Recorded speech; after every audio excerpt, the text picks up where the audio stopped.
கர்த்தருடைய நாமத்துக்கு மகிமையுண்டாவதாக. இன்றைய வார்த்தை சங்கீதம் 40:16. உம்மை தேடுகிற அனைவரும் உமக்குள் மகிழ்ந்து சந்தோஷப்படுவார்களாக. என கருமையான தேவனுடைய பிள்ளைகளே, ஆண்டவரை தேடுற எல்லாருக்கும் ஒரு சந்தோஷமும் சமாதானமும் உண்டு.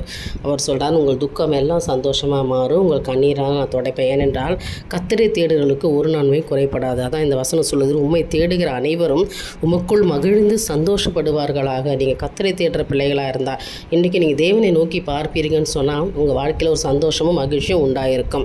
கர்த்தர் நிச்சயமாக தேவன் சந்தோஷமாக இருக்கும்படியாக கர்த்தர் செய்வார். அதாவது உங்கள் கவலையெல்லாம் மாறி, உங்கள் துக்கம் எல்லாம் மாறி, இன்றைய தினம் இந்த காலை வேளையில் ஒரு புதிய ஆசீர்வாதத்தை கர்த்தர் கொடுப்பார்.